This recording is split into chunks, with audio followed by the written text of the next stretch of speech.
Cet enseignement vous est proposé par Enseignement Chrétien TV Channel.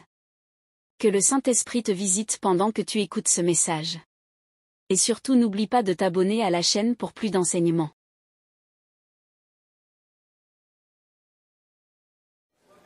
Alléluia! C'est un peu Capharnaüm, nos assemblées de prière. J'imagine le même bazar lorsque Jésus faisait du ministère en Galilée. Une fois, ils ont même fait sauter le toit. Je ne sais pas s'ils avaient pris une assurance avant, mais... Bien-aimés, nous allons continuer ce parcours à la fois d'expérience, mais aussi d'approfondissement de notre expérience de la foi dans le Saint-Esprit. Je voudrais méditer avec vous ce matin sur un très grand et un très très beau mystère. Je voudrais méditer avec vous le mystère de Marie, épouse du Saint-Esprit. Alléluia.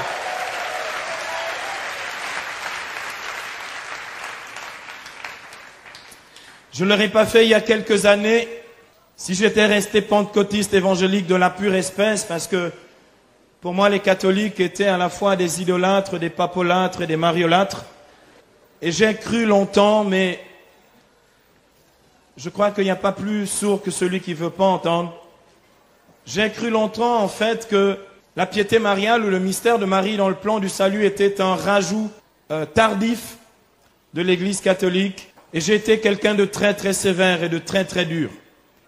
J'ai chassé les esprits de Marie et je me repens publiquement de ce péché. Je demande pardon au Seigneur et à sa mère. J'ai cru longtemps qu'elle était un obstacle au plan du salut de Dieu dans nos vies. Mais très curieusement, je suis venu à Marie par Jésus. Comme j'en parlais ce matin avec un frère de ma communauté, c'est vraiment Jésus qui m'a révélé sa mère. Et bien aimé, l'année dernière, ici, en ce lieu, Carlos Payan nous disait ceci, et j'ai été très, très édifié par à la fois son ouverture, mais aussi son témoignage fraternel. Un homme qui cherche la vérité, qui croit dans la vérité, qui vit de la vérité parce qu'il appartient à la vérité. Il disait, il n'y a pas plus grande joie que l'on puisse faire à une maman, parlant de la Vierge, que de parler de son fils. Et bien aimé, je crois que le réajustement qu'il nous faut avoir dans notre piété mariale, c'est de ne jamais oublier que justement la Vierge n'est pas le terminus ad quem, comme on dit en latin. La Vierge n'est pas le terminus vers lequel nous allons. Justement, la Vierge nous donne le Fils, le Sauveur du monde, Jésus, l'unique médiateur entre Dieu et les hommes, comme dit l'Écriture dans 1 Timothée, chapitre 2, verset 5, nous allons y revenir. Mais, bien-aimés, lorsque nous rencontrons Jésus, nous le rencontrons comme Seigneur Sauveur de nos vies, nous le rencontrons aussi comme dit l'Écriture dans Romains, chapitre 8, verset 29, l'aîné d'une multitude de frères. Il y a des chrétiens dans le coin ? Et ce frère-là, ce grand frère, nous a révélé que nous avons un Père dans les cieux, Matthieu 6, 9 et suivant, et il nous a révélé sa mère. Et c'est de cette révélation que je voudrais parler, cette révélation dont l'Église a eu l'intelligence tout au long des siècles. Alors il y en a qui peuvent accuser l'Église en disant, mais oui, dans l'Écriture, les dogmes ne figurent pas très clairement. Ces fameux dogmes mariaux, ces dogmes concernant la Vierge Marie, il n'y a aucune trace scripturaire. Ce que vous dites est une pure invention des traditions des hommes. Il n'y a aucune trace. Mais je voudrais ce matin que nous regardions l'Écriture. Vous savez comment j'enseigne, bien-aimés. Je voudrais pas vous tromper, je voudrais pas en rajouter. Je voudrais justement que nous regardions l'Écriture et que nous réalisions, bien-aimés, qu'il n'y a aucun dogme marial qui ne soit fondé bibliquement. Simplement, il faut que nous nous mettions d'accord sur quelques affaires au point de départ. Jésus dit dans l'évangile de Jean, chapitre 16, versets 12 à 13, il dit « J'ai encore beaucoup de choses à vous dire que vous ne pouvez pas porter maintenant à ses disciples, que vous ne pouvez pas comprendre à présent. Mais quand il viendra, lui, l'Esprit de vérité, il vous conduira dans la vérité tout entière. » Ça veut dire quoi, bien-aimés? Ça veut dire que c'est progressivement que le Christ a révélé les mystères du royaume de Dieu aux chrétiens Et les dogmes de la foi catholique ne sont là que comme révélation progressive des vérités de la foi. Si Jésus n'a pas tout dit au point de départ, Jésus a cependant confié ce dépôt sacré de la foi à l'Église, qui en dispose et qui nous donne l'intelligence des mystères de Dieu. L'Église est, comme dit l'apôtre Paul, dans 1 Timothée chapitre 3 verset 5, la maison de Dieu, colonne et support de la vérité. Alléluia! Bien-aimé, celui qui a donné l'Écriture, celui qui nous a donné l'Écriture, l'auteur de la parole de Dieu, est celui aussi qui a institué l'Église. Et bien aimé, je voudrais que vous puissiez comprendre que l'Écriture n'est pas un Coran qui est tombé du ciel. La parole de Dieu telle que nous l'avons maintenant, cette Bible-là, qui n'a pas été collectionnée, fabriquée au XVIe siècle, cette Bible-là est un don de Dieu qui nous a été fait par l'Église. Et dans l'Église, le même qui a donné l'Écriture est le même qui a institué l'Église. Et c'est l'Église qui nous donne l'Écriture.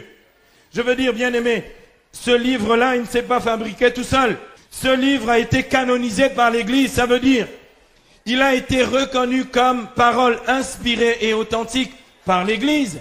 Je ne peux pas dire, j'écoute la parole de Dieu et je refuse l'Église qui est colonne et support de la vérité. Parce que c'est elle qui me donne la parole de Dieu. C'est trop facile de penser que la Bible est une sorte de livre autosuffisant qui serait descendu comme ça du ciel, Deus ex machina, et que ça, c'est tout d'un coup au milieu de nous, et on se dit, comme dit quand l'Écriture déclare, il n'y a qu'un seul médiateur entre Dieu et les hommes. Mais qui vous a dit qu'il n'y avait pas un seul médiateur entre Dieu et les hommes? C'est pas parce qu'il y a un seul médiateur entre Dieu et les hommes que moi, je ne suis pas médiation de la grâce de Dieu pour mes frères. Qu'est-ce que je suis en train de faire ces jours-ci? Quand je prêche l'évangile, qu'est-ce qui se passe? Je suis aussi médiateur. Vous savez pourquoi? On nous l'a très bien expliqué. Notre frère Roger nous l'a très bien expliqué.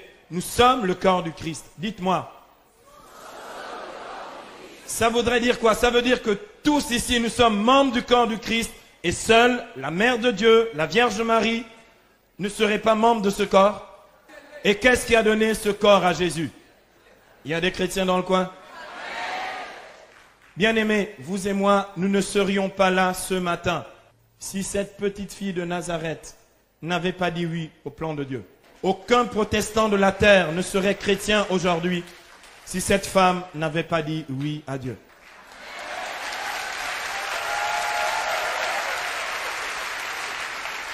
Pour moi, le premier prédicateur de l'histoire de l'Église, c'est la Vierge Marie, comme l'a si bien montré le pape Jean-Paul II, lorsqu'il nous a donné de méditer les mystères lumineux et qu'il considère que la Vierge Marie, elle aussi, proclame la bonne nouvelle dans son Magnificat. Et chacune des paroles qui sortent de sa bouche ne sont que l'écriture réellement vécue dans sa vie.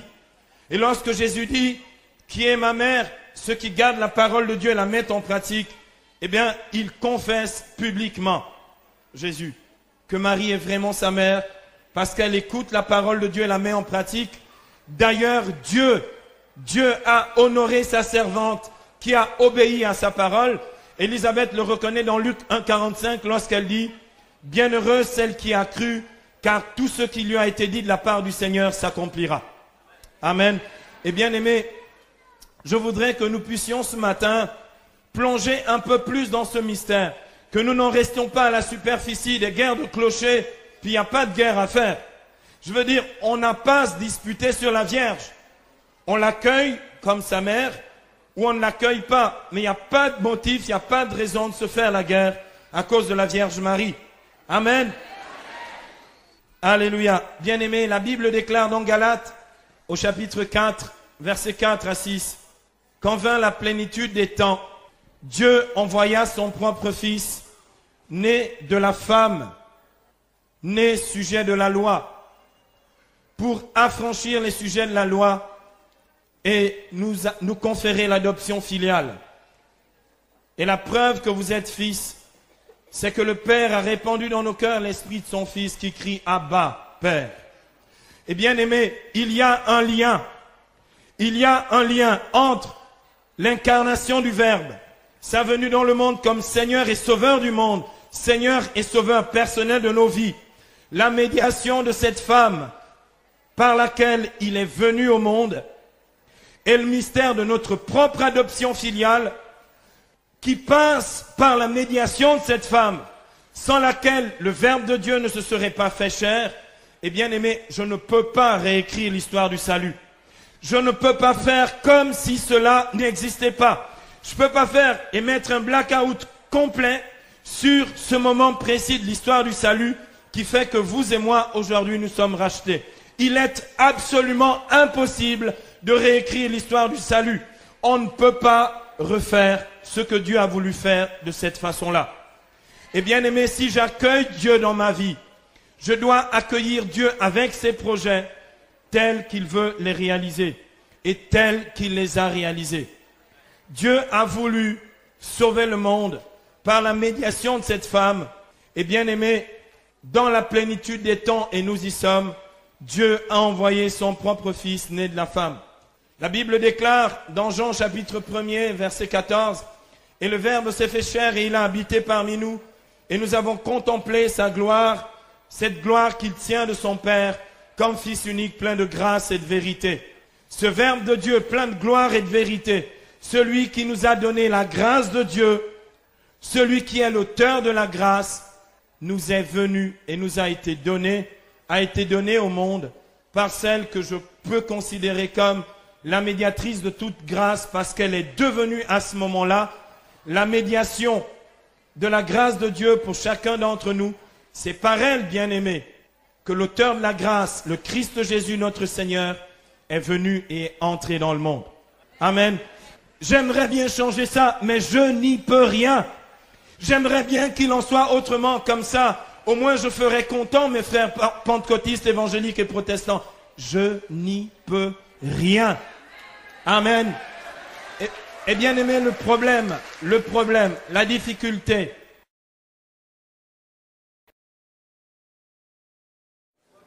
Alléluia. C'est un peu Capharnaüm, hein, nos assemblées de prière. J'imagine le même bazar lorsque Jésus faisait du ministère en Galilée. Une fois, ils ont même fait sauter le toit. Je ne sais pas s'ils avaient pris une assurance avant, mais...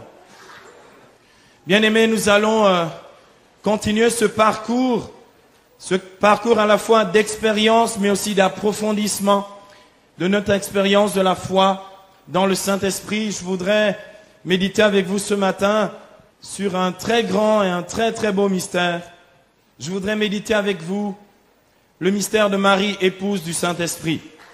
Alléluia.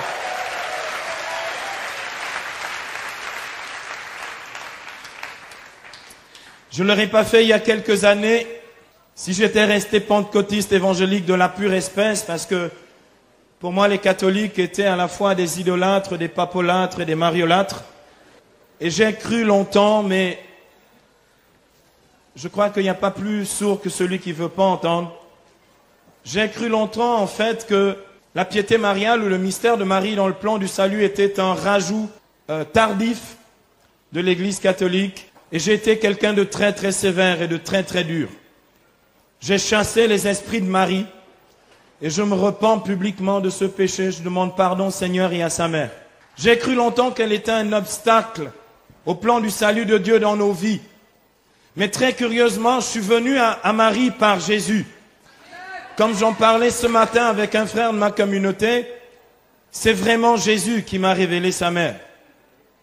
Et bien aimé, l'année dernière, ici, en ce lieu, Carlos Payan nous disait ceci, et j'ai été très, très édifié par à la fois son ouverture, mais aussi son témoignage fraternel. Un homme qui cherche la vérité, qui croit dans la vérité, qui vit de la vérité parce qu'il appartient à la vérité. Il disait, il n'y a pas plus grande joie que l'on puisse faire à une maman, parlant de la Vierge, que de parler de son fils.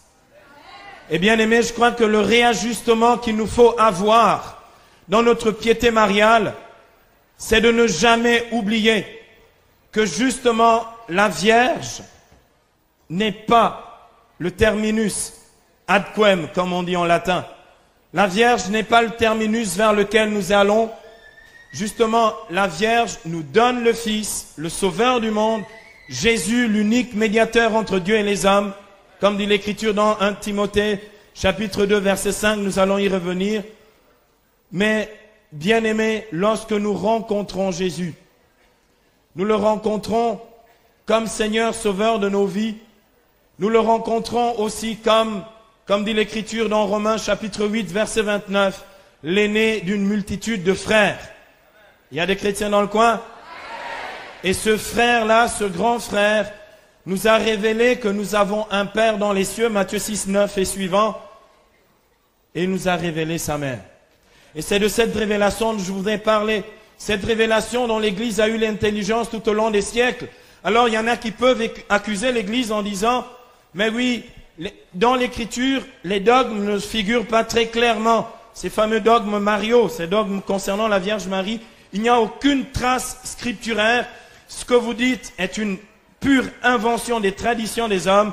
Il n'y a aucune trace. Mais je voudrais ce matin que nous regardions l'Écriture. Vous savez comment j'enseigne, bien-aimés? Je ne voudrais pas vous tromper, je ne voudrais pas en rajouter. Je voudrais justement que nous regardions l'Écriture et que nous réalisions, bien-aimés, qu'il n'y a aucun dogme marial qui ne soit fondé bibliquement. Simplement, il faut que nous nous mettions d'accord sur quelques affaires au point de départ. Jésus dit dans l'évangile de Jean, chapitre 16, versets 12 à 13, il dit, « J'ai encore beaucoup de choses à vous dire que vous ne pouvez pas porter maintenant à ses disciples, que vous ne pouvez pas comprendre à présent. Mais quand il viendra, lui, l'Esprit de vérité, il vous conduira dans la vérité tout entière. » Ça veut dire quoi, bien-aimé? Ça veut dire que c'est progressivement que le Christ a révélé les mystères du royaume de Dieu aux chrétiens et les dogmes de la foi catholique ne sont là que comme révélation progressive des vérités de la foi. Si Jésus n'a pas tout dit au point de départ, Jésus a cependant confié ce dépôt sacré de la foi à l'Église, qui en dispose et qui nous donne l'intelligence des mystères de Dieu. L'Église est, comme dit l'apôtre Paul, dans 1 Timothée chapitre 3 verset 5, la maison de Dieu, colonne et support de la vérité. Alléluia! Bien-aimé, celui qui a donné l'Écriture, celui qui nous a donné l'Écriture, l'auteur de la parole de Dieu, est celui aussi qui a institué l'Église. Et bien aimé, je voudrais que vous puissiez comprendre que l'Écriture n'est pas un Coran qui est tombé du ciel. La parole de Dieu telle que nous l'avons maintenant, cette Bible-là, qui n'a pas été collectionnée, fabriquée au XVIe siècle, cette Bible-là est un don de Dieu qui nous a été fait par l'Église. Et dans l'Église, le même qui a donné l'Écriture est le même qui a institué l'Église. Et c'est l'Église qui nous donne l'Écriture. Je veux dire, bien aimé, ce livre-là, il ne s'est pas fabriqué tout seul. Ce livre a été canonisé par l'Église. Ça veut dire, il a été reconnu comme parole inspirée et authentique par l'Église. Je ne peux pas dire, j'écoute la parole de Dieu et je refuse l'Église qui est colonne et support de la vérité. Parce que c'est elle qui me donne la parole de Dieu. C'est trop facile de penser que la Bible est une sorte de livre autosuffisant qui serait descendu comme ça du ciel, Deus ex machina, et que ça, c'est tout d'un coup au milieu de nous, et on se dit, comme dit quand l'Écriture déclare, il n'y a qu'un seul médiateur entre Dieu et les hommes. Mais qui vous a dit qu'il n'y avait pas un seul médiateur entre Dieu et les hommes? C'est pas parce qu'il y a un seul médiateur entre Dieu et les hommes que moi, je ne suis pas médiation de la grâce de Dieu pour mes frères. Qu'est-ce que je suis en train de faire ces jours-ci? Quand je prêche l'évangile, qu'est-ce qui se passe? Je suis aussi médiateur. Vous savez pourquoi? On nous l'a très bien expliqué. Notre frère Roger nous l'a très bien expliqué. Nous sommes le corps du Christ. Dites-moi. Ça voudrait dire quoi? Ça veut dire que tous ici, nous sommes membres du corps du Christ et seule la Mère de Dieu, la Vierge Marie, ne serait pas membre de ce corps. Et qu'est-ce qui a donné ce corps à Jésus? Il y a des chrétiens dans le coin? Bien-aimés, vous et moi, nous ne serions pas là ce matin si cette petite fille de Nazareth n'avait pas dit oui au plan de Dieu. Aucun protestant de la terre ne serait chrétien aujourd'hui si cette femme n'avait pas dit oui à Dieu.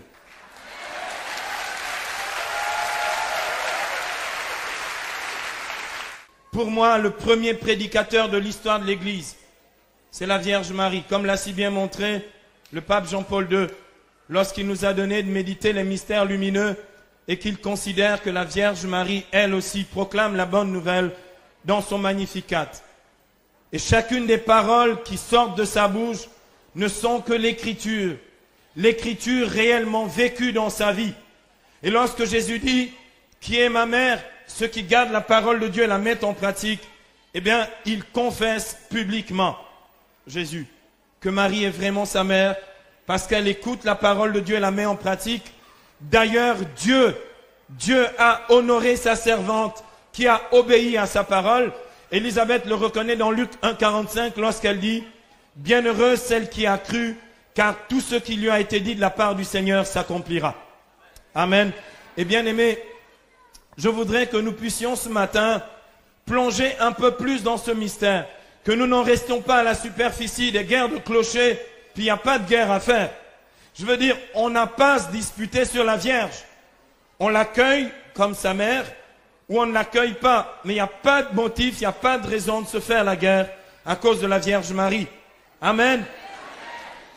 Alléluia. Bien-aimé, la Bible déclare dans Galates, au chapitre 4, versets 4 à 6, « Quand vint la plénitude des temps, Dieu envoya son propre Fils, né de la femme, né sujet de la loi, pour affranchir les sujets de la loi et nous conférer l'adoption filiale. Et la preuve que vous êtes fils, c'est que le Père a répandu dans nos cœurs l'esprit de son Fils qui crie « Abba, Père ». Et bien aimé, il y a un lien. Il y a un lien entre l'incarnation du Verbe, sa venue dans le monde comme Seigneur et Sauveur du monde, Seigneur et Sauveur personnel de nos vies, la médiation de cette femme par laquelle il est venu au monde, et le mystère de notre propre adoption filiale qui passe par la médiation de cette femme, sans laquelle le Verbe de Dieu ne se serait pas fait chair. Et bien aimé, je ne peux pas réécrire l'histoire du salut. Je ne peux pas faire comme si cela n'existait pas. Je ne peux pas faire et mettre un blackout complet sur ce moment précis de l'histoire du salut qui fait que vous et moi, aujourd'hui, nous sommes rachetés. Il est absolument impossible de réécrire l'histoire du salut. On ne peut pas refaire ce que Dieu a voulu faire de cette façon-là. Et bien aimé, si j'accueille Dieu dans ma vie, je dois accueillir Dieu avec ses projets tels qu'il veut les réaliser et tels qu'il les a réalisés. Dieu a voulu sauver le monde par la médiation de cette femme. Et bien aimé, dans la plénitude des temps, et nous y sommes, Dieu a envoyé son propre Fils né de la femme. La Bible déclare dans Jean chapitre 1er, verset 14, « Et le Verbe s'est fait chair et il a habité parmi nous, et nous avons contemplé sa gloire, cette gloire qu'il tient de son Père, comme Fils unique plein de grâce et de vérité. » Ce Verbe de Dieu plein de gloire et de vérité, celui qui nous a donné la grâce de Dieu, celui qui est l'auteur de la grâce, nous est venu et nous a été donné au monde par celle que je peux considérer comme la médiatrice de toute grâce parce qu'elle est devenue à ce moment-là la médiation de la grâce de Dieu pour chacun d'entre nous. C'est par elle, bien-aimé, que l'auteur de la grâce, le Christ Jésus notre Seigneur, est venu et est entré dans le monde. Amen. J'aimerais bien changer ça, mais je n'y peux rien. J'aimerais bien qu'il en soit autrement, comme ça. Au moins je ferais content mes frères pentecôtistes, évangéliques et protestants. Je n'y peux rien. Amen. Et bien aimé, le problème, la difficulté. Et moi j'ai été ce chrétien-là. La difficulté, c'est que beaucoup de chrétiens et même les catholiques, même une certaine piété mariale, est selon moi trop idéologique. Il y a beaucoup de chrétiens qui d'ailleurs prennent aussi des positions contre les vérités de la foi de façon idéologique. Je parlais il n'y a pas très longtemps, il y a quelques mois avec un ami à moi qui est pasteur évangélique. On est d'accord sur quasiment tous les points de la foi chrétienne. Et lorsque nous nous sommes mis à parler de la Vierge Marie, et c'est lui qui a commencé, il m'a cherché, il m'a trouvé. lorsque nous sommes arrivés à ce point-là, mon cher ami, et pourtant je lui parlais très simplement, selon l'Écriture, de la maternité divine de Marie. J'ai dit, mais c'est biblique? Il me dit non. Je dis si. J'ai dit, tu n'as pas lu dans Luc au chapitre 1er, verset 43. C'est un simple verset, mais il contient absolument tout. L'Écriture dit ceci à propos de la maternité divine de Marie, comme nous allons le voir tout de suite, qui est aussi la maternité universelle de Marie. J'ai jamais vu une maman engendrer une tête sans les autres membres du corps. Il y a des chrétiens dans le coin. Puisque l'Écriture déclare dans Colossiens 1,18 que le Christ est la tête du corps, c'est-à-dire l'Église. Si je crois que je suis membre du corps du Christ, comme dit l'apôtre Paul dans 1 Corinthiens 12, 27, vous êtes le corps du Christ et membres chacun pour sa part. Si je le crois, alors vraiment, je suis un peu coincé ce matin. J'aimerais essayer d'y échapper. Mais là, franchement, j'ai du mal. Parce que si vraiment elle est la mère de la tête, il est impossible qu'elle ne soit pas la mère des membres du corps. Amen. Et j'aimerais bien qu'il en soit autrement. J'aimerais bien faire content mes frères évangéliques. Mais je n'y peux rien, je ne suis pas l'auteur des Écritures. Et je disais à cet ami, la Bible dit dans Luc 1,43, comment m'est-il donné que vienne à moi la mère de mon Seigneur?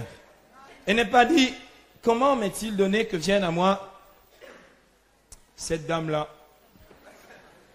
de Galilée, la mère de mon Seigneur? Et bien aimé, écoutez, pour ceux qui ont un tout petit peu étudié les Écritures, quand je dis Seigneur, en grec, c'est kurios, mais en hébreu, c'est Adonai. C'est un nom divin. C'est le titre de Dieu. C'est la manière dont les Juifs concrètement nomment Dieu. Parce qu'il est l'innommé, il est le Saint béni soit-il. Je ne peux pas prononcer son nom. Je peux simplement dire qu'il est Seigneur.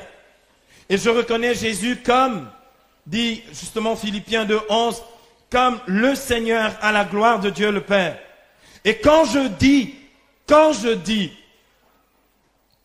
que Marie est la mère de mon Seigneur, je confesse sa maternité divine.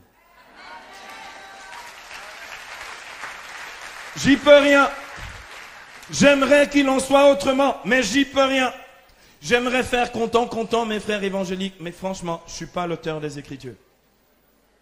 Il y a des chrétiens dans le coin? Et puis on est parti en discussion, en live, pendant 1 heure, en train d'essayer de racoler les morceaux.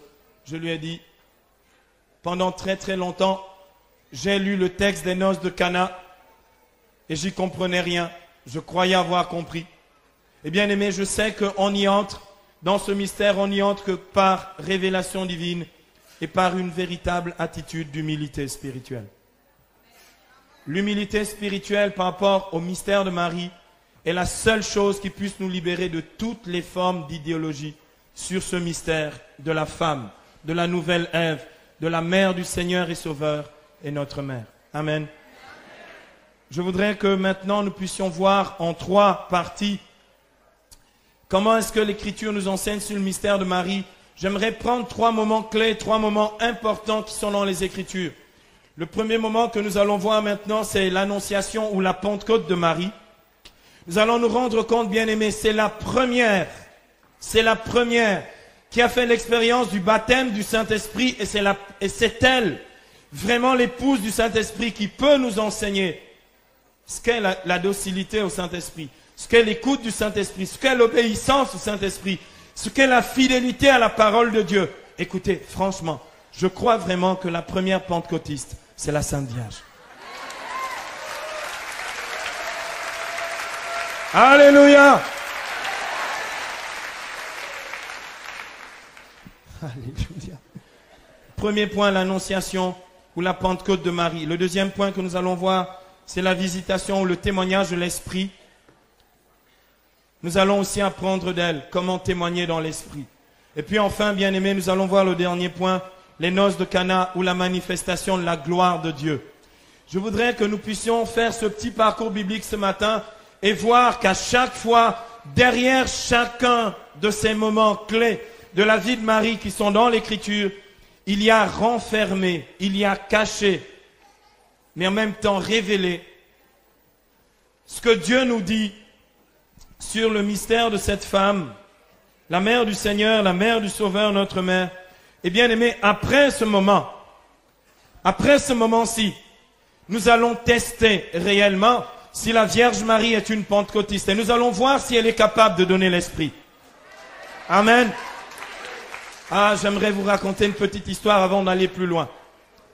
J'ai conduit un pèlerinage d'un peu plus de 200 jeunes à Medjugorje il y a maintenant 4 ans. C'était en 2001, il y en a quelques témoins qui sont dans le coin ici. J'ai conduit ce pèlerinage de ces jeunes, on était vraiment motivés, vraiment pour aller dans ce lieu et je me souviens de la dernière veillée de prière. Ouh là là. Dernière veillée de prière. La dernière veillée de prière, c'était un chapelet des mystères glorieux. Nous avons commencé, premier mystère glorieux, la résurrection de Jésus. Fruit du mystère, la foi. Nous avons fait notre dizaine de chapelets. Jusque-là, tout allait encore à peu près bien. Deuxième mystère glorieux, l'ascension de Jésus. Fruit du mystère, l'espérance. Jusque-là, ça allait encore moyennement bien. Troisième mystère glorieux, la Pentecôte. Fruit du mystère, l'effusion du Saint-Esprit. Là, tout n'allait plus très très bien. Parce qu'il y a eu une telle libération de la puissance de Dieu, on n'a jamais fini ce chapelet. Alléluia. On va vérifier dans un instant. Écoutez, c'est du pratico-pratique. Vous n'êtes pas obligé d'ajouter foi à ce que je dis ici. Mais c'est tant pis pour vous parce que c'est l'Écriture. Si j'avais dit acclamons la parole de Dieu, vous auriez dit louange à toi Seigneur. Vous faites comme vous voulez. La Bible déclare dans Romains au chapitre 1er verset 16 que l'évangile est puissance de Dieu pour le salut de tout homme qui croit. Si tu n'y crois pas, il n'y a pas de puissance. Si tu crois, il y a de la puissance. Amen. Et bien aimé, il y a certains passages ici, l'annonciation, la visitation, les noces de Cana. J'aimerais bien faire disparaître ça de la Bible et comme ça on serait tranquille. Mais je ne sais pas comment on fait pour faire disparaître ça de la Bible. Amen.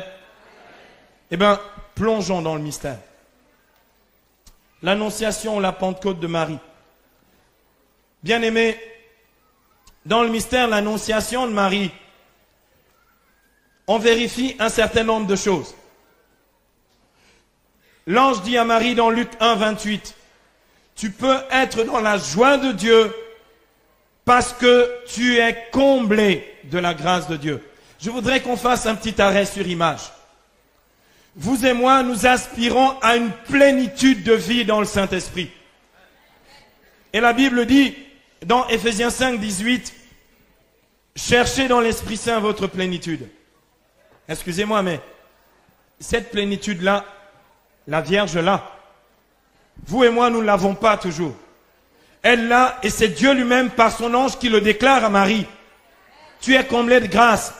S'il y a un archétype, un modèle, où je peux contempler un être plein du Saint-Esprit, Luc 1, 28, eh bien c'est elle. Eh bien c'est elle. Elle est comblée de la grâce de Dieu, elle est remplie du Saint-Esprit. La Pentecôte de Marie survient parce que Marie pose une question à l'ange. Lorsque l'ange lui fait une grande déclaration d'amour en lui disant, l'ange lui dit, tu vois, tu as trouvé grâce auprès de Dieu, tu vas concevoir et enfanter un fils, tu lui donneras le nom de Jésus. Il sera grand. Il sera appelé Fils de Dieu. Ton fils sera le Fils de Dieu. C'est curieux, une femme. Comment ça se fait? Il sera appelé Fils de Dieu. Le Seigneur Dieu lui donnera le trône de David, son père.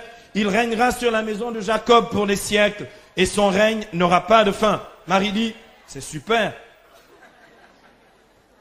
Comment cela se fera-t-il puisque je ne connais pas d'homme? Et là, l'ange lui donne le secret de toute fécondité spirituelle. Et bien aimé, attention, et même de toute fécondité naturelle. l'Esprit Saint viendra sur toi. Luc 1, 35. Et la puissance du Très-Haut te prendra sous son ombre. C'est pourquoi celui qui naîtra de toi sera saint et sera appelé fils de Dieu. Bien-aimés, excusez-moi, dans les assemblées charismatiques, toutes les fois que l'on dit « Seigneur Saint-Esprit, étends ton ombre au milieu de nous », il y a des guérisons qui se produisent. Il y a des miracles qui se produisent. Il n'y a pas plus loin qu'il y a 15 jours, une dame vient me trouver pour me dire « Frère Silouane, est-ce que tu te souviens une fois, nous avions prié pour la guérison. Moi, j'étais stérile, incapable de concevoir.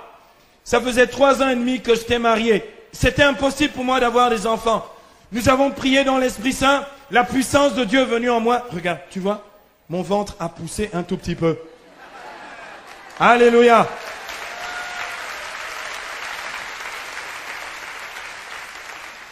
Je crois dans ces miracles-là. Et bien aimé, excusez-moi, la puissance de Dieu qui donne la possibilité, je pourrais vous donner des quantités de témoignages. Je disais il n'y a pas très longtemps, rien que pour l'année 2004, j'ai vu 11 couples stériles, incapables de concevoir selon la chair, concevoir miraculeusement. Amen. Est-ce que, imaginez, et l'un d'entre eux, ça faisait pratiquement 10 ans. C'est un couple italien de Sicile. Ça faisait 10 ans qu'ils attendaient d'avoir un enfant. J'aime quand la nature résiste. Parce que là, on voit encore davantage et mieux la puissance de Dieu. Mais bien aimé, à cette fécondité naturelle est attachée une grande fécondité spirituelle.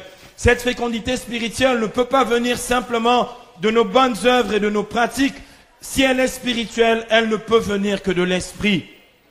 Et la fécondité spirituelle de la vie de Marie, comme la fécondité spirituelle de nos vies, ne peut venir que d'une vie authentique dans le Saint-Esprit. Alléluia. Parce que c'est l'Esprit qui nous fait porter du fruit, comme dit Galates chapitre 5, verset 22. C'est l'Esprit qui nous fait porter du fruit. Et les fruits de la grâce de Dieu en nous ne peuvent être que des fruits spirituels. Et la Vierge Marie, nous pouvons contempler ces fruits de la grâce de Dieu dans la vie de Marie.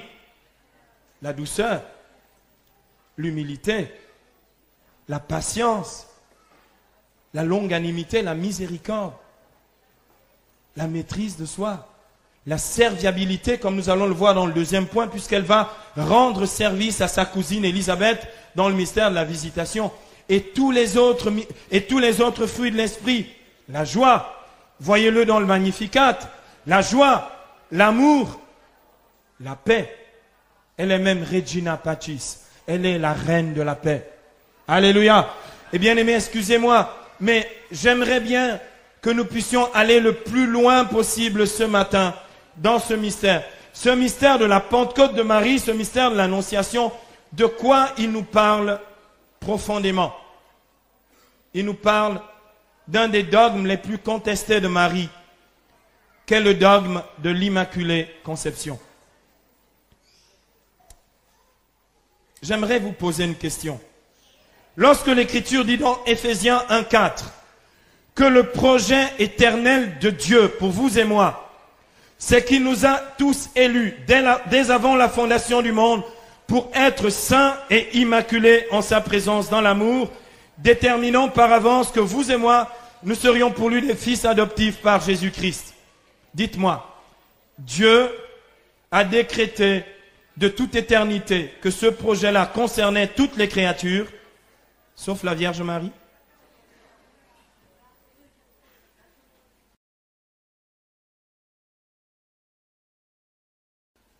Et si ce projet de Dieu, qui est un plan de Dieu, se réalise de façon, on va dire, de façon exemplaire dans un être, n'est-ce pas le dessein de Dieu de nous le révéler et de nous faire comprendre qu'un être humain peut être immaculisé?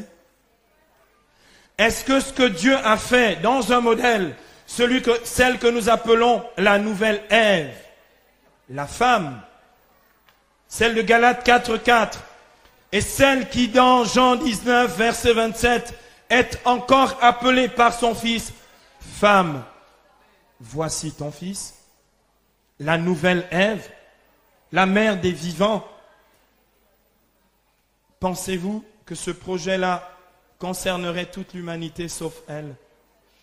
Il nous a élus dès avant la fondation du monde pour que votre vie et la mienne soient saintes et immaculées en sa présence, dans l'amour. Bien-aimés, vous et moi, nous sommes tellement bénis, tellement heureux dans nos assemblées charismatiques, tellement bénis, tellement heureux d'une expérience de Dieu. Écoutez, celle de la Vierge Marie n'est pas une expérience psychique. Elle ne se l'est pas inventée.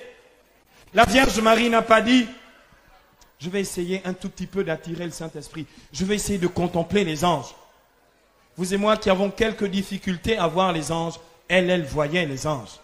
Il y a des chrétiens dans le coin? Et son expérience du Saint-Esprit n'est pas restée une expérience superficielle du Saint-Esprit. Son expérience spirituelle du Saint-Esprit a été une expérience féconde, d'où sa grande sainteté. Et bien aimé, lorsqu'il est dit « tu es comblé de la grâce de Dieu », ça veut dire « aucune des grâces de Dieu ne lui manque ».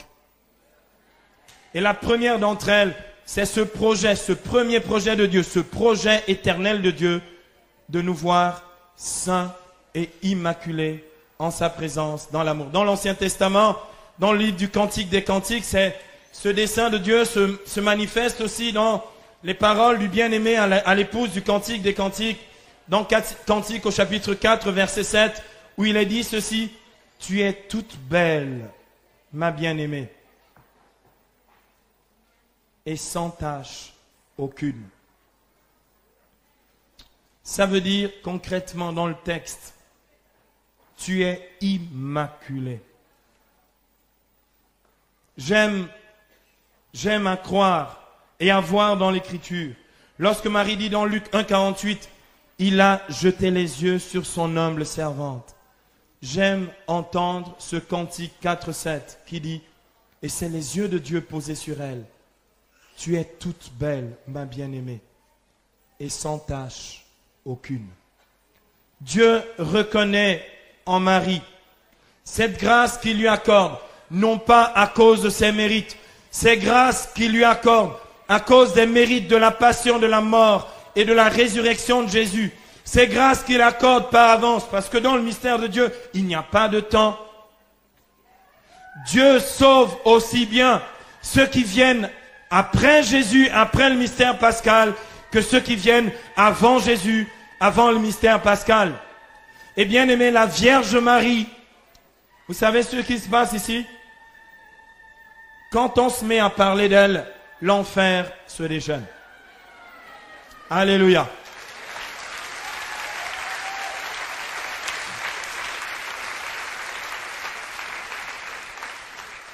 On va tester tout à l'heure. Et on testera encore mieux ce soir. Il y a des chrétiens dans le coin. Ah, j'aime beaucoup ça. Waouh. Je sens que ça va cartonner aujourd'hui.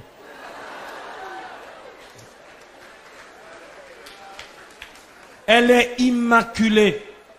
Bien-aimé, il ne pouvait pas en être autrement. Pourquoi? Dans l'Écriture, dans le livre de l'Exode, le Seigneur dit à Moïse, dans Exode 33, verset 20, le Seigneur dit à Moïse, « Hé, Moïse, nul ne peut me voir et vivre. » D'autres traductions de Bible, particulièrement les traductions protestantes, disent ceci, « Personne ne peut voir Dieu sans mourir. » Est-ce que vous m'avez suivi?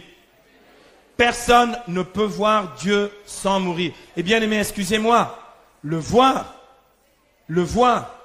Or, elle, c'était pas le voir, c'était le contenir en elle pendant 9 mois. Vous imaginez, personne ne peut voir Dieu et vivre. Vous savez pourquoi? Parce que la sainteté de Dieu est tellement forte que si elle se manifeste dans sa totalité, plein de gloire, personne ne pourrait tenir. Mais vous imaginez, si elle était marquée par le péché, aurait-elle pu supporter le moment de l'incarnation? Impossible. La Vierge aurait explosé sur le champ. Il fallait qu'elle soit immaculée. Parce que le Dieu qu'elle a porté en elle est un Dieu saint, un Dieu 3 fois saint, un Dieu immaculé. Il ne pouvait pas en être autrement. Et bien aimé, la Vierge Marie n'a pas donné une chair de péché au Fils de Dieu. Celui, comme dit l'apôtre Jean, dans sa première lettre, Au chapitre 3, verset 5, celui qui est venu pour enlever le péché est celui en qui il n'y a point de péché. Le Christ n'avait pas une chair, le corps de Jésus, la chair de Jésus n'était pas une chair de péché. Or, ce corps de Jésus, cette chair de Jésus, il l'a reçu de cette mère qui ne pouvait pas être autrement qu'immaculée. Tel est bien, comme dit l'auteur de la lettre aux Hébreux dans Hébreux au chapitre 7, verset 26. Oui, tel est précisément le grand prêtre qu'il nous fallait, saint, innocent, immaculé, désormais séparé des pécheurs, élevé au plus haut des cieux. Jésus est ce grand prêtre saint, innocent et immaculé. Il a reçu sa chair, son corps, sa vie d'homme d'une mère sainte et immaculée. Il n'y a aucune contradiction dans le plan de Dieu parce que tel est le projet éternel de Dieu pour tout homme. Alléluia. La Vierge Marie est donc bien immaculée conception. Et bien aimés, nous pourrons dans un instant tirer toutes les conséquences dogmatiques de cette vérité de la foi. Immaculée conception, ça veut dire qu'en elle, il n'y a point de péché. Immaculée conception, ça veut dire que la Vierge Marie ne connaît pas le salaire du péché. La Bible dit dans Romains 6, 23, le salaire du péché, c'est la mort. Mais le don gratuit de Dieu, c'est la vie éternelle dans le Christ Jésus. Comment, si elle était immaculée conception, pouvait-elle mourir? J'ouvre la brèche sur l'Assomption de Marie. Et c'est tellement simple quand on va aux sources. Alléluia. Et si on passe au deuxième point, la visitation, le témoignage de l'Esprit. La Pentecôte de Marie nous montre une grande fécondité spirituelle. La Pentecôte de Marie nous montre que Dieu est un Dieu des miracles. La Pentecôte de Marie nous montre que vous et moi, comme elle, nous pouvons contempler les réalités du ciel. La Pentecôte de Marie nous dit que le monde angélique, la vie du ciel, peut être notre vie. La Bible dit dans Éphésiens 2, 19 que vous et moi, nous sommes concitoyens des saints et membres de la famille de Dieu. Et dans cette famille, il y a un papa. Et dans cette famille, il y a une maman. Il n'y a pas de famille monoparentale, même dans la vie spirituelle. Alléluia. Et excusez-moi, bien-aimés, Dieu ne s'est pas servi de la Vierge Marie. La Vierge Marie n'a pas été simplement une mère porteuse. Et l'incarnation du Verbe, ce n'était pas une fécondation in vitro. Je voudrais vraiment que nous soyons clairs parce que c'est du blasphème. On n'est pas loin du blasphème. Des fois, bien aimés, nous avons des considérations qui viennent de la chair, même si nous croyons qu'elles sont spirituelles. Nous ne pouvons pas, vous et moi, changer le projet de Dieu sous prétexte que nous avons peur de l'idolâtrie. Bien aimés, vous pensez, moi j'ai fait des études de théologie et nulle part, dans aucun texte de l'Église catholique, il n'est écrit que la Vierge Marie doit être idolâtrée comme une déesse. C'est Dan Brown qui dit ça dans son livre, le Da Vinci Code. C'est lui qui parle de la grande déesse ou du féminin sacré. L'Église catholique n'a jamais enseigné le féminin sacré. L'Église catholique n'a jamais fait de la Vierge une idole. Jamais. Jamais. Jamais. La Vierge n'est pas une idole. Et je confesse avec l'Écriture dans Matthieu 4, 10, tu adoreras Dieu seul et à lui seul tu rendras un culte. Je n'adore pas la Vierge. Mais bien aimé, si pour faire plaisir à une maman, la meilleure chose à faire, c'est de parler de sa mère, amen, de son fils, pardon. Mais la meilleure chose que l'on peut, la meilleure joie que l'on peut porter à un fils, c'est de parler de sa mère. Amen. Ça, Carlos Payan ne l'a pas dit, moi je le dis. Alléluia. La plus grande joie que l'on puisse faire à un fils, écoutez, c'est de bien parler de sa mère. C'est pourquoi il arrive des fois que dans certaines assemblées interconfessionnelles, je m'échauffe un tout petit peu. Et ça peut arriver. Pourquoi, bien aimé, je trouve vraiment irrespectueux que quelqu'un débarque chez moi. Il débarque chez moi. Vous imaginez la petite maison de Nazareth. Un pentecôtiste arrive dans la maison de Nazareth et commence à raconter des salades sur la Sainte Vierge. Et Jésus regarde en disant, quoi?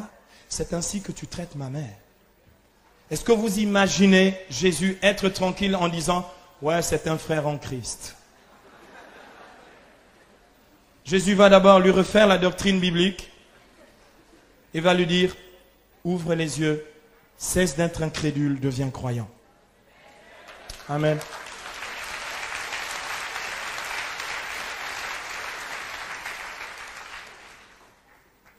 Deuxième point, la visitation. Il est écrit ici dans l'évangile de Luc, au chapitre 1er toujours, les versets 39 à 45. En ces jours-là, Marie partit et se rendit en hâte vers la région montagneuse dans la ville de Juda. Elle entra chez Zacharie et salua Élisabeth.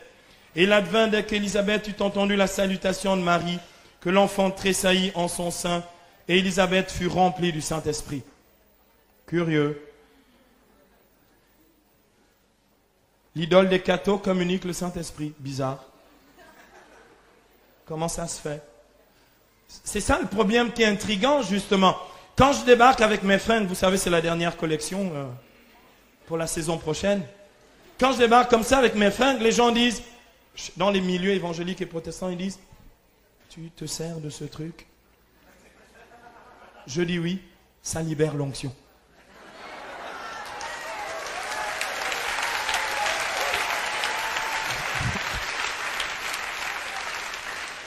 Ils me disent, mais comment tu fais?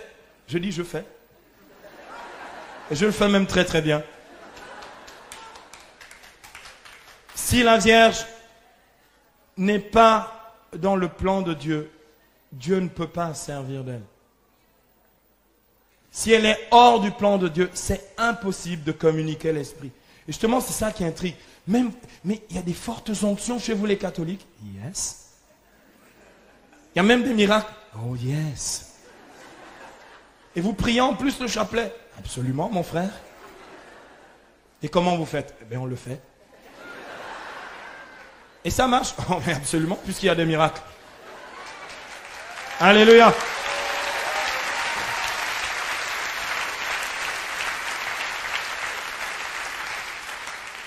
J'ai prêché il y a 2 ans, non, il y a 3 ans maintenant. Après la première convention de Rouen aussi, je suis parti à Saint-Denis-du-Maine, prêcher une retraite intitulée, l'intitulé était sympathique, c'était intitulé « Guérir avec Marie ».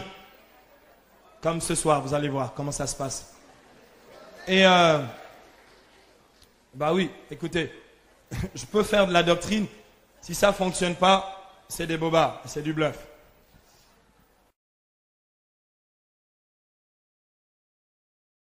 Pour ceux qui étaient là, est-ce qu'il y en a encore quelques-uns qui se souviennent? Levez la main, ceux qui étaient à Saint-Denis-du-Maine, à cette retraite. Il y en a quelques-uns. Levez bien la main.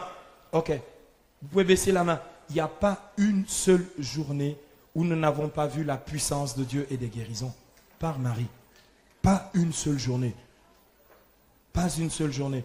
Et bien aimé, excusez-moi, mais Dieu réellement se sert de cette femme aussi pour faire l'œuvre du réveil dont nous vivons aujourd'hui.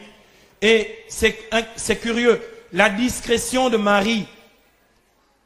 Mais comme dirait Richard Borgman, j'aime bien ce qu'il dit, Marie a été discrète longtemps pour ne pas éclipser son fils. Et gloire à Dieu qu'il en soit ainsi. Parce qu'elle n'est pas Dieu. Mais Marie est tellement discrète qu'elle apparaît partout dans le monde aujourd'hui, elle multiplie les apparitions.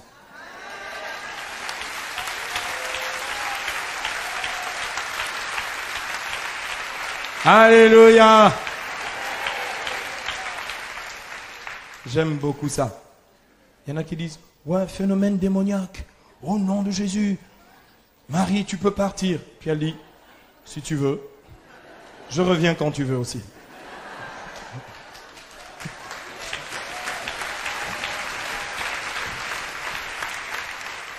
Ouais, mais les apparitions, c'est des faux trucs. Ah bon? Est-ce que tu lis l'écriture, mon frère? Dans Matthieu 17, tu sais, 2 personnes qui ont été assomptées dans la gloire de Dieu. Moïse, dont on n'a jamais trouvé le corps, et Élie, qui est monté dans un char de feu. Donc, ils ont été glorifiés par Dieu lui-même, apparaissent avec Jésus.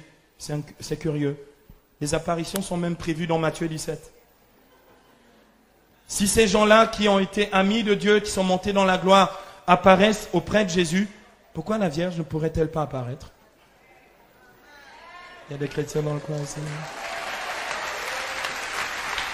Où est le problème? Où est le problème? Si Moïse peut apparaître, si Élie peut apparaître, pourquoi Marie ne pourrait-elle pas apparaître? Où est le problème? Dites-moi qu'il n'y a aucun problème. Merci, merci, c'est très gentil. On va passer au deuxième point, ça fait la troisième fois que je l'annonce. Bien-aimés, dans le mystère de la visitation, nous est révélé la maternité divine de Marie. L'Écriture dit ici, alors elle poussa un grand cri et dit, béni es-tu entre les femmes et béni le fruit de ton sein. Oh là là, ça ressemble à une prière catho, ça. C'est curieux qu'Élisabeth fasse une prière de catholique. Tu es béni en toutes les femmes, le fruit de ton sein est béni. Mais c'est curieux, sa cousine est catholique. C'est bizarre. Eh, excusez-moi, en plus c'est dans la Bible. C'est bizarre. C'est curieux, ils étaient déjà catholiques de ce temps-là. Je trouve ça merveilleux. Eh, vous savez, excusez-moi, mais vous savez qu'au... Attendez. Mais vous savez qu'au paradis, nous serons tous catholiques?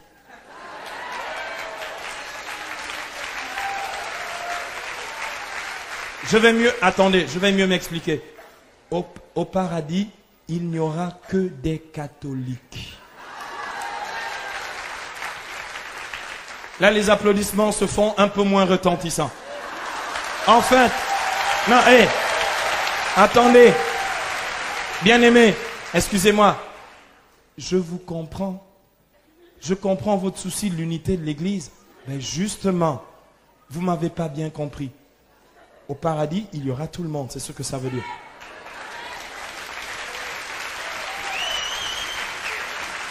Alléluia. J'ai pas dit qu'au paradis, il n'y aura que des catholiques romains, les latins pratiquants que nous sommes. J'ai dit, il n'y aura que des catholiques. Le Christ, comme dit Jean, chapitre 11, verset 52, est venu pour rassembler dans l'unité tous les enfants de Dieu dispersés. Et ce projet de Dieu s'accomplira parfaitement avec la parousie de Jésus, et au ciel, il y aura la totalité. Donc au ciel, ce sera catholique. Alléluia. Vous n'êtes pas obligé d'y croire, mais ce sera comme ça. Car vois-tu, dès l'instant où ta salutation a frappé mes oreilles, l'enfant a tressailli d'allégresse en mon sein. Jean-Baptiste ne pouvait plus tenir en place. Le gars, il pétait complètement les plombs dans le sein maternel. Il avait tout d'un coup improvisé une assemblée de prière, 4e vague dans le sein d'Élisabeth.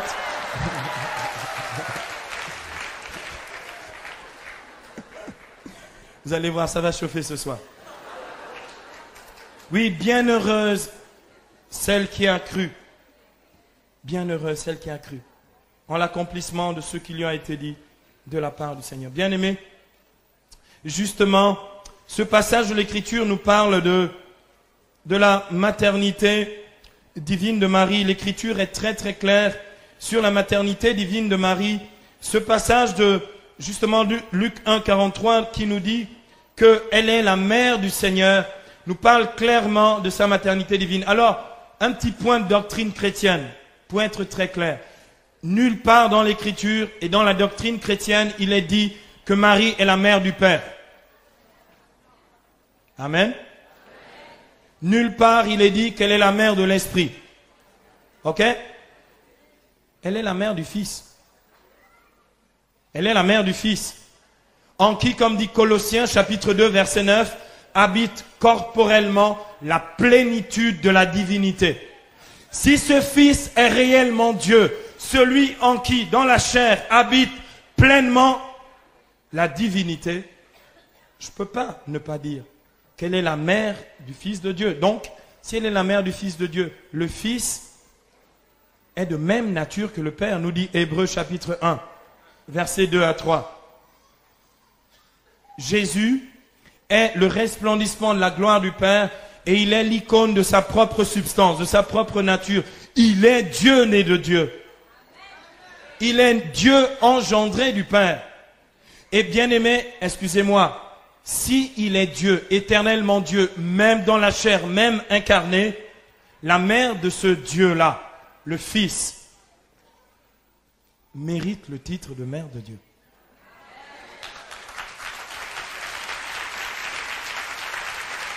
Alléluia.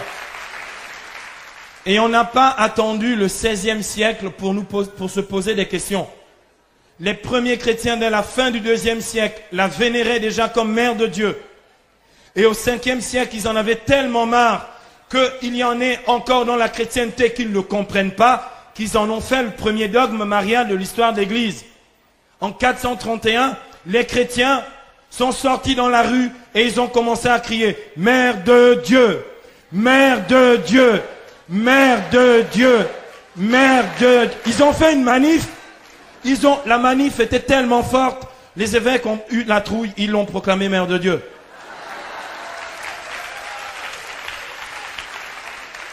Le peuple bien-aimé reconnaît en Marie de Nazareth la mère du Seigneur, la mère de Dieu. Luc 1, 43, c'est biblique. C'est pas seulement dogmatique. Le dogme vient après. La révélation précède le dogme. Le dogme est une intelligence approfondie de la révélation. Mais le dogme ne se substitue pas à la révélation. C'est Dieu qui donne cette intelligence à l'Église. C'est l'Esprit, comme dit Jean, chapitre 16, verset 13, qui conduit dans la vérité tout entière. Alléluia. Mais bien aimé, il y en a qui disent, ouais, mais il y a un truc qui ne marche pas. Il y a un truc qui ne marche pas. Parce que justement, l'Écriture nous dit que, et ça, les catholiques ne sont pas très très clairs, semble-t-il, sur cette question-là. L'Écriture a l'air de nous dire que la Vierge Marie aurait eu quelques autres enfants. Ça se peut bien. Pourquoi ils le disent? Pour invalider une autre vérité scripturaire. C'est la virginité perpétuelle de Marie. Le dogme nous dit ceci, que la Vierge Marie est restée vierge avant, pendant. C'est le pendant et après qui est gênant. Le prophète Isaïe, dans Isaïe 7, 14, annonce que la Vierge concevra et enfantera un fils. Curieux. Il aurait pu dire une femme qui aime Dieu. Il dit la Vierge. L'Écriture, lorsque Saint Luc écrit ce passage d'Écriture, c'est-à-dire après l'an 50, après Jésus, Saint Luc continue à dire, en parlant de cette femme, ici dans Luc au chapitre 1er, au verset 27, il continue à dire, et le nom de la Vierge était Marie. Il aurait pu dire, et le nom de cette femme, de cette mère. Pourquoi l'Écriture insiste-t-il pour dire et pour défendre que cette femme qui va concevoir miraculeusement et qui va donc aussi enfanter miraculeusement, parce qu'on est dans l'ordre du miracle, bien-aimé, le Fils de Dieu est resté vierge. Sa maternité est surprenante. Elle est restée vierge. Donc cette maternité qui est surprenante ne peut être rangée que du côté d'une maternité miraculeuse. La conception et l'enfantement étaient miraculeux. Je voudrais prendre deux exemples bibliques pour nous aider à comprendre que pour Dieu, c'est pas un problème et Dieu n'est pas incapable de faire ce genre de choses. C'est-à-dire manifester quelque chose de réel sans rien corrompre au passage. Exode 3. Le buisson ardent. Il brûlait sans consumer. Et les pères de l'Église ont toujours voulu reconnaître et voir en Marie, dans le mystère de sa virginité perpétuelle, ont toujours voulu y voir comme un buisson ardent. Dieu est tellement bon. Dieu ne viole personne et Dieu ne détruit rien dans nos vies. Dieu vient dans nos vies pour nous reconstruire. Excusez-moi, je vais employer un terme un peu cru. Dieu n'aurait pas pu violer Marie si Dieu ne peut pas violer ta liberté. Il y a des chrétiens dans le coin? Deuxième signe de puissance. Comment Jésus faisait après la résurrection pour apparaître au milieu de ses disciples? Il cassait par hasard les murs? Était-il réel lorsqu'il a dit à Thomas, touche-moi? C'est bien moi? C'est pas un esprit, un fantôme? La virginité de Marie, comme la conception de Marie, la conception immaculée du Fils de Dieu, est une conception miraculeuse. L'enfantement aussi est un enfantement miraculeux. Et bien aimé, excusez-moi, n'essayez pas de spéculer et d'imaginer. Vous savez ce que dit Genèse chapitre 3, verset 16, il est dit justement à Ève, après la chute, il est dit à Ève, je multiplierai les peines de tes grossesses et dans la douleur tu enfanteras, dit l'Écriture. Ok? Pourquoi? Mais parce que Ève avait péché. Mais si nous sommes d'accord que Marie est immaculée parce qu'elle ne pouvait pas donner une chair de péché au Fils de Dieu, la Vierge n'a connu aucune conséquence du péché originel, y compris les douleurs de l'enfantement. Il y a des chrétiens dans le coin ici. Aucune conséquence du péché originel, y compris les douleurs de l'enfantement. Je crois dans la virginité perpétuelle de Marie. Je crois dans ce dogme de la foi chrétienne. Alléluia. Mais il y a un autre problème. On n'est pas sorti de l'auberge, mes bien-aimés. On n'est pas sorti de l'auberge. Dans l'Écriture, une des objections que j'avais sur les lèvres quand j'étais pentecôtiste, c'était que j'avais lu dans Luc au chapitre 2, verset 7, que justement, c'est là où je me dis vraiment, on peut avoir l'esprit tordu quand même. J'avais lu dans Luc chapitre 2, verset 7, que justement il est écrit, elle mit au monde son fils premier-né. Ah, la déduction protestante, c'est de dire donc il y en avait eu d'autres.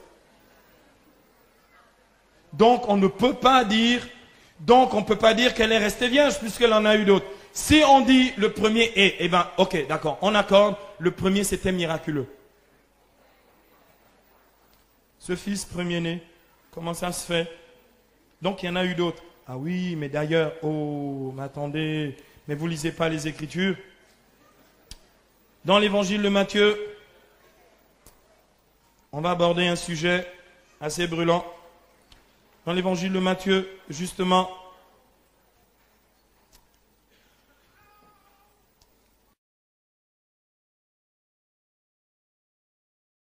au chapitre 13, pardon, excusez-moi, au chapitre 12, les versets 46 à 50. Matthieu 12, 46 à 50. Il est question des frères et sœurs de Jésus. Waouh! Les cathos, là, ils sont quelque peu coincés. Là, ils ferment les yeux et ils disent le chapelet.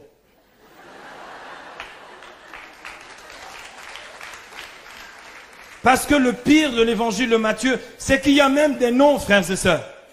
Il y a des noms. Excusez-moi, il y a même des noms. Non, c'est pas dans Matthieu qu'il y a des noms, c'est chez Marc. On va le lire tout de suite. Il est écrit ceci. Verset 49. Ah non, justement, quelqu'un arrive dans la foule et crie, voici que sa mère et ses frères se tenaient dehors cherchant à lui parler. À celui qui l'en informait, Jésus répondit, qui est ma mère? Qui sont mes frères? Et tendant sa main vers ses disciples, il dit, voici ma mère, mes frères, car quiconque fait la volonté de mon Père qui est aux cieux, celui-là met un frère, une sœur et une mère. Et en lisant les Écritures, justement, on se dit, on ne comprend pas bien. Qu'est-ce que Jésus veut bien dire par là? Parce que si Jésus nous dit que tout d'un coup, il a encore des frères, ce passage de l'Écriture, il est là en fait, comme un rebondissement pour aggraver la situation. Et bien aimé, lorsqu'il est question de ces frères de Jésus, de Matthieu chapitre 13, versets 54 à 55, d'où lui vient cette sagesse, dit quelqu'un dans l'assemblée, et ces miracles, celui-là n'est-il pas le fils du charpentier? N'a-t-il pas pour mère la nommée Marie? D'ailleurs, ce gars-là, il prêche en faveur de la maternité divine de Marie. N'a-t-il pas pour mère la dénommée Marie et pour frère? Ah oui, justement, c'est ce passage dont je parlais à l'instant, de Matthieu 13. N'a-t-il pas pour frère Jacques, Joseph, Simon et Jude?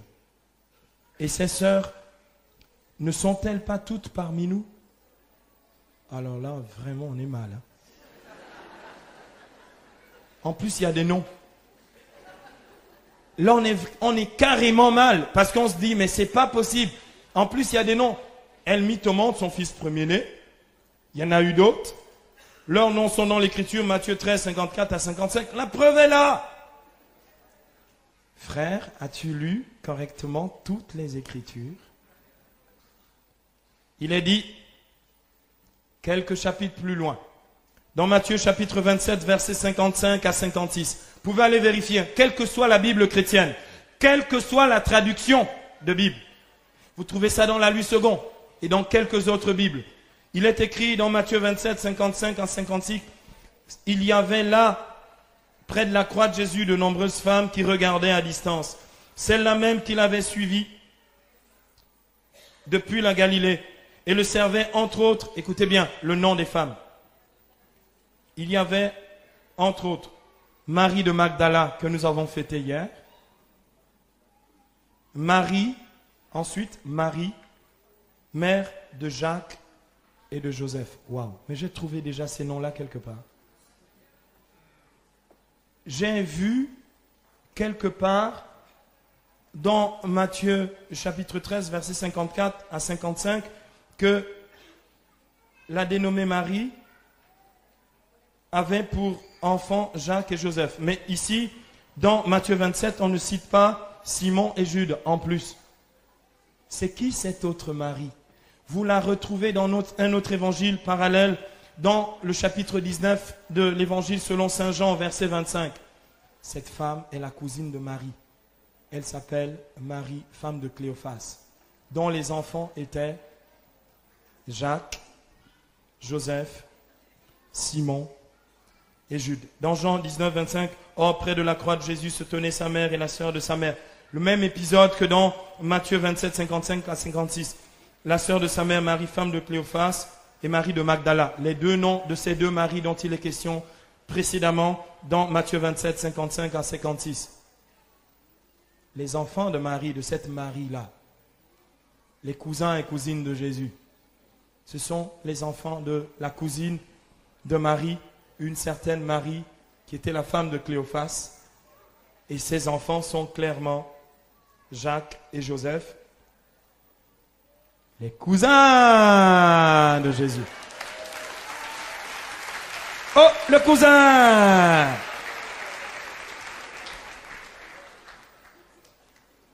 Par contre,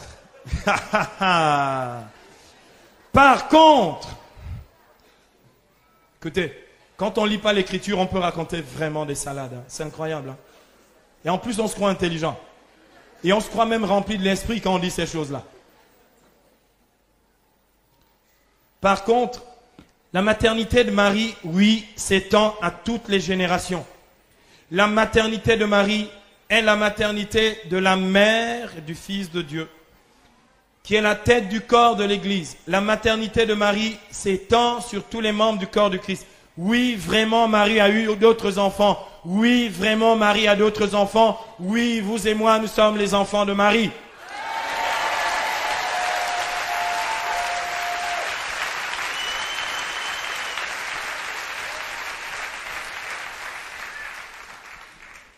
Et comment ça se peut? Eh bien, ça se peut que Colossiens 1,18 a rendu un très mauvais service aux protestants. Jésus est vraiment la tête du corps, c'est-à-dire l'Église. Il est vraiment le principe, le premier-né. Le premier-né, comme dit Romains 8, 29, d'une multitude de frères.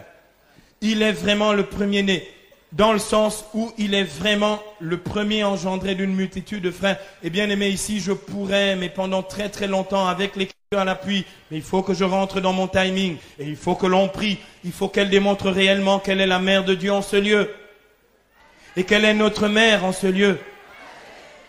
Bien-aimés, je pourrais démontrer par des quantités de passages bibliques comment elle est la mère, mais je ne voudrais en prendre qu'un seul. Apocalypse chapitre 12, versets 1 à 17. Un grand signe apparut dans le ciel. Une femme, enveloppée du soleil. Elle est dans la gloire, excusez-moi, mais c'est comme ça. Elle est dans la gloire. Vous voulez la gloire, bien-aimés? Ben, vous voulez la gloire, elle est la gloire. Et cette vision de l'Apocalypse chapitre 12, c'est bien le texte que l'Église utilise pour le mystère de l'Assomption de Marie. L'Assomption de Marie. Cette femme, le soleil l'enveloppe. Elle a une couronne de 12 étoiles. Ce que j'aime dans l'Apocalypse, ce sont les symboles. Le chiffre 12 est le chiffre biblique pour parler du peuple de Dieu. Il y a des chrétiens dans le coin? Les 12 tribus d'Israël et les 12 apôtres qui sont les fondations de la nouvelle cité ou la cité sainte. L'église du Christ, le peuple nouveau, le peuple de l'ancienne et de la nouvelle alliance. A pour mère Marie, elle est vraiment la fille de Sion et la mère de l'église. Elle est vraiment la mère du peuple de Dieu. C'est elle qui est vraiment notre mère. Elle est notre mère bien sûr parce que nous sommes membres du corps mystique du Christ. Et donc, elle est aussi la mère du corps mystique du Christ, sauf si, sauf si tu milites pour la division du corps du Christ. Il y a des chrétiens dans le coin ici. Si tu milites pour la division du corps du Christ, oui, tu peux rejeter Marie. Mais si tu crois dans l'unité du corps du Christ, et c'est Jésus qui le dit dans l'évangile de Jean, au chapitre 10, verset 16, il n'y aura qu'un seul pasteur et un seul troupeau. Excusez-moi, permettez-moi une petite folie. J'aimerais jouer un tout petit peu sur les mots. Il n'a jamais dit qu'il faudrait qu'il y ait des tonnes de pasteurs et un seul troupeau. Il a dit un seul pasteur et un seul troupeau. Bien-aimé, c'est lui le pasteur. Si je veux diviser le corps du Christ, je rejette Marie.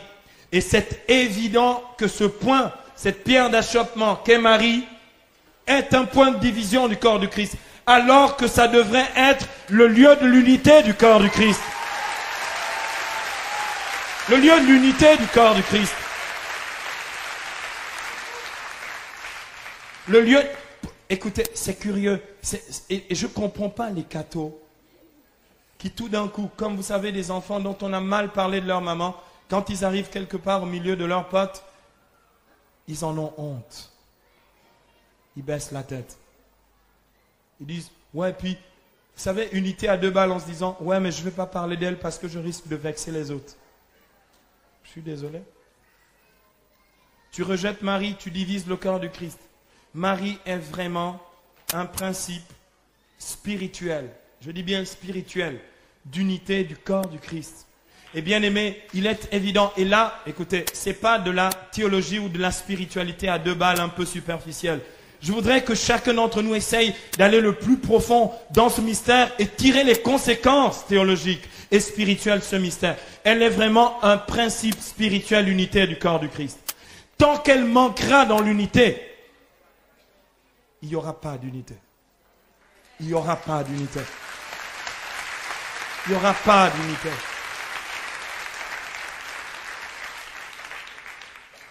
Tu peux chanter en langue. Mais si dans ton cœur tu es divisé avec ton frère, quand tu arriveras là-haut, il dira, ce ne sont pas ceux qui me disent Seigneur, Seigneur qui entreront dans le royaume, mais ceux qui auront fait la volonté de mon Père qui est dans les cieux. Et la volonté du Père, c'est que nous soyons un, bien-aimés. Et si nous sommes un, et que nous nous reconnaissons membres du corps du Christ, si nous reconnaissons la tête, la Vierge Marie n'a pas enfanté que la tête, elle n'est pas que la mère de la tête. Elle est la mère de tous les membres du corps du Christ. Je voudrais justement dire ceci. L'apôtre Paul qui dit que nous sommes le corps du Christ à plusieurs reprises aux Éphésiens et dans la première aux Corinthiens. L'apôtre Paul signifie par là que justement, si nous nous reconnaissons le corps du Christ, nous ne pouvons même pas, bien-aimés, justifier les divisions, quel qu'en soit le motif. quel qu'en soit le motif. Vous savez, une fois, un ami pasteur évangélique me dit, Silouane, ton ministère, c'est vraiment un truc qui roule, hein? Je dis, oui, ça roule même très bien. Il me dit, mais tu n'es pas quelque peu agacé par les tracas dans l'église catholique? J'ai dit, non, frère. Dieu prend les moyens qu'il choisit lui pour me sanctifier et je bénis son nom. Et il m'a dit ceci, franchement, avec tout le ministère que tu as, tu pourrais vraiment fonder une église.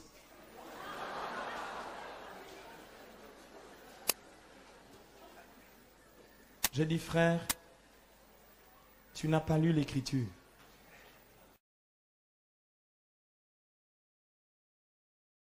Jésus dans Matthieu chapitre 16 verset 18, il dit, tu es Pierre, et sur cette pierre, je bâtirai mon. Il n'a pas dit mes églises, mon église, mon église, mon église.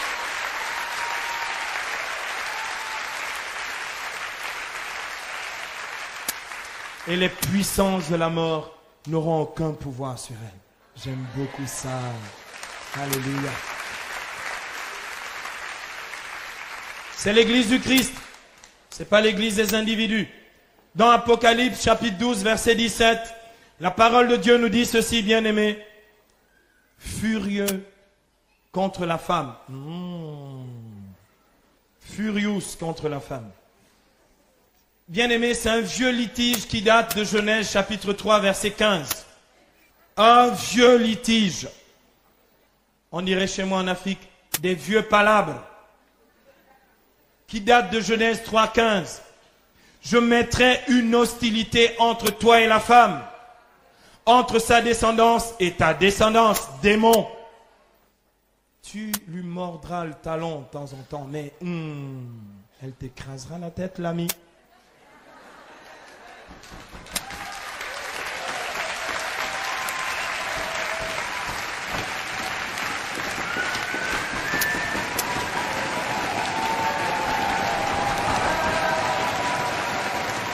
Alléluia. Ça c'est la descendance de la femme qui écrase la tête de l'ennemi. Waouh, gloire à Dieu. Le dragon qui n'a pas pu justement, le dragon qui n'a pas pu atteindre le Fils, s'est mis en guerre, dit l'Écriture dans Apocalypse 12, 17, contre le reste des enfants de la femme. Et c'est qui le reste des enfants de la femme? La Bible dit dans Apocalypse 12, 17, ceux qui gardent les commandements de Dieu et le témoignage de Jésus-Christ. Alors, dans toutes les églises chrétiennes, je pose la question aux chrétiens, qui ici garde les commandements de Dieu? Alors les protestants lèvent la main. Qui ici a le témoignage de Jésus? Les protestants lèvent la main. Je dis, alors vous êtes le reste des enfants de la femme? Alléluia.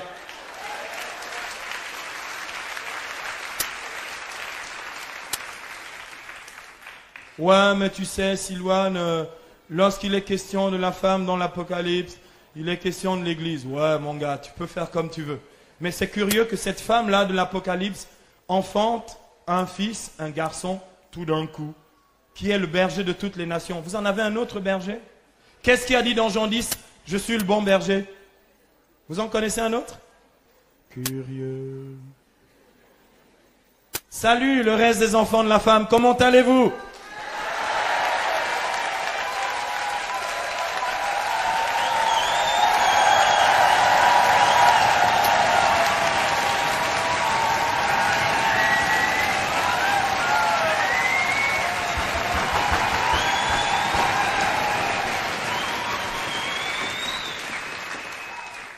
Alléluia. Bien-aimés, nous avons réglé un tas de trucs ce matin. J'aimerais vraiment en finir avec ça, une bonne fois pour toutes. Comme ça, on ne revient pas là-dessus. Comme ça, c'est réglé, c'est clair. La Vierge est montée dans la gloire du ciel parce qu'elle était sans péché. Puisque le salaire du péché, c'est la mort, Romains 6, 23. Et qu'elle était immaculée conception, elle ne pouvait pas connaître la mort. Donc l'Église reconnaît qu'au terme de son pèlerinage sur la terre, la Vierge est montée avec son corps et son âme dans la gloire du ciel. Et bien aimé, il n'y a rien de curieux à ça. Il n'y a rien contre l'écriture, car nous-mêmes, frères et sœurs, à la fin des temps, nous vivrons une assomption. La Bible dit dans 1 Thessaloniciens 4, 17, nous les vivants, nous qui serons encore là, nous serons réunis avec eux et emportés sur les nuées pour rencontrer le Seigneur dans les airs. Ainsi nous serons avec le Seigneur toujours. C'est ce qui s'est produit pour elle. Ce qui va se produire pour ceux qui seront là à la fin. Et bien aimé, l'Assomption n'a rien d'étrange ni d'extraordinaire. C'était la même chose pour Enoch. La Bible dit dans Genèse 5, 24, Enoch marcha avec Dieu, puis il disparut, car Dieu l'enleva. C'est la même chose dans le deuxième livre des rois, chapitre 2, verset 11, à propos d'Élie. Or, comme il marchait en conversant avec Élisée, voici qu'un char de feu et des chevaux de feu se mirent entre deux, et Élie monta au ciel dans un tourbillon. Assomption d'Élie. Si Dieu, bon, Moïse pouvait aussi ajouter, si Dieu a fait ça pour ces hommes-là, il peut le faire aussi pour sa maman. Pour sa maman. Et bien aimé, excusez-moi, la Bible dit dans Colossiens 3, 1 à 3, que notre vie est désormais cachée en Dieu dans le Christ. Or, il est possible dans le plan de Dieu, c'est juste pour vous parler de la possibilité de l'Assomption, bibliquement, il est possible dans le plan de Dieu qu'un homme ou une femme soit assompté. Il n'y a rien d'étrange lorsque l'Église proclame le dogme de l'Assomption de Marie. C'est ce qui adviendra pour ceux qui seront encore là, si vous faites de vieux os, lorsque le Christ reviendra dans la gloire.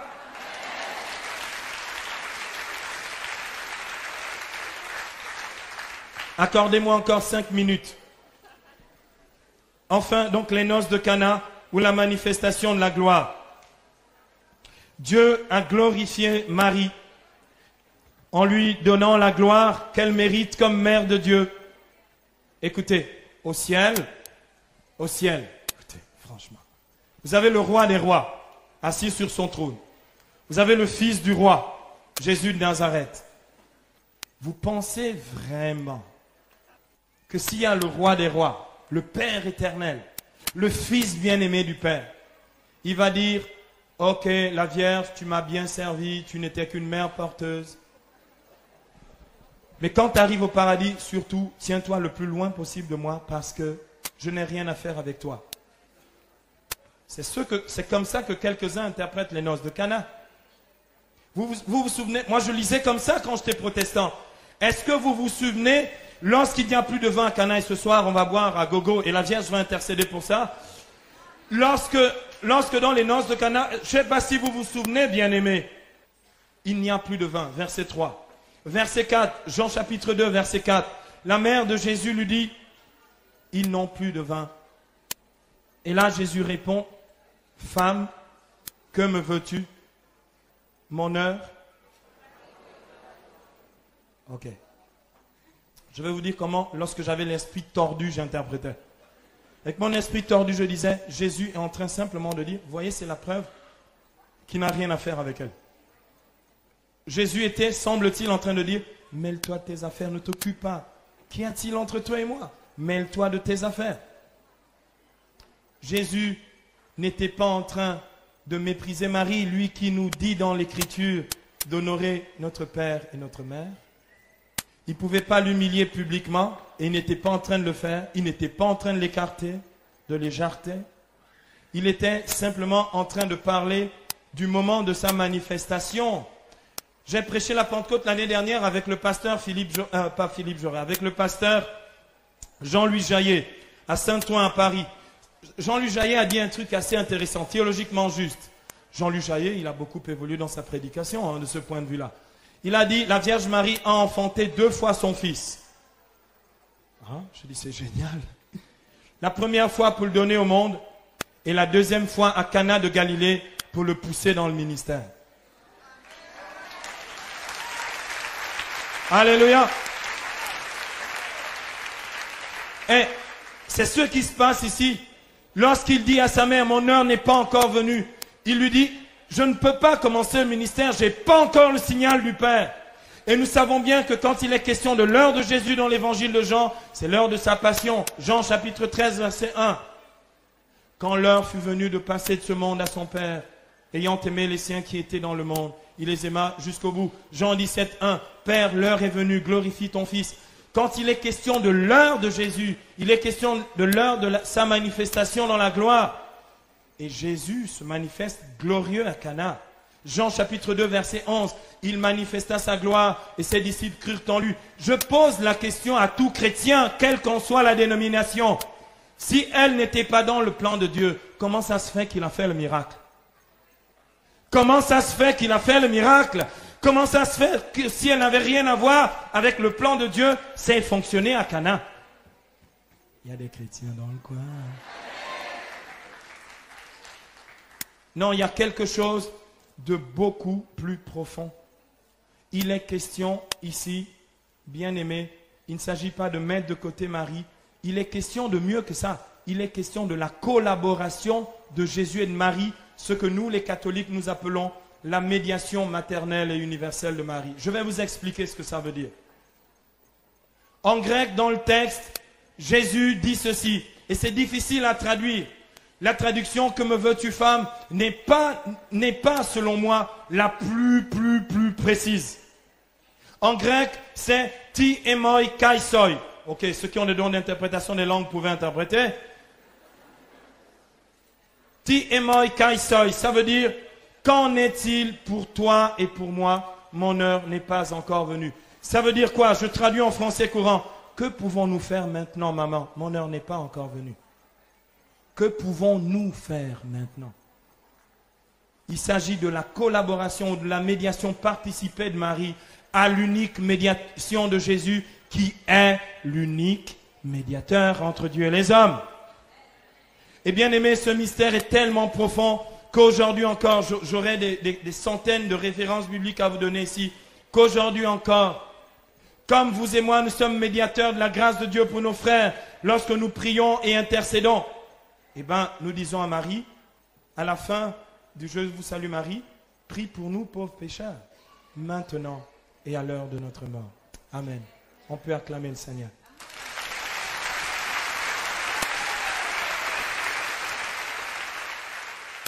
Cet enseignement vous a été proposé par Enseignement Chrétien TV Channel. Si vous avez été béni par ce message, abonnez-vous à notre chaîne pour plus d'enseignements.